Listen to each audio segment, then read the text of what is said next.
لو انت قارئ وبتحب القراءه وحابب تطور من نفسك وبتقرا لاجل انك تطور من نفسك، فلازم اديك الثلاث نصايح دي بحيث انك تحسن الاستفاده من القراءه بتاعتك. تمام. اول حاجه وقت ما انت بتقرا لازم يكون معاك قلم رصاص، تمام، بحيث انك تحدد الحاجات المهمه اللي انت اتعلمتها من الكتاب. تمام، دي النقطه الاولانيه. تاني حاجه انك تطبق الورق بالشكل ده، بحيث ان سهل انك ترجع للحاجه المهمه. تالت حاجه بقى وهو ان تشتري اللي هو اللاصقات دي اللي بتحطها والكتاب بيكون بالشكل ده.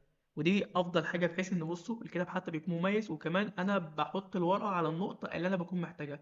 فانا مثلا الكتاب ده القانون الخمسين بيتكلم عن الخوف وازاي تتحكم بخوفك، وبدل ما الخوف يوقفك وتكون شخص مثلا خوفك بيخليك كشخص جبان او انك مش بتتحرك أو كل ده، تتحكم فيه وتخليه حاجه تدفعك للامام ويكون حافز ليك. وحتى كمثال، مثلا لو انا دوست على الورقه دي مثلا كده وعملت كده، تمام، هتلاقيها متحدده هنا كده.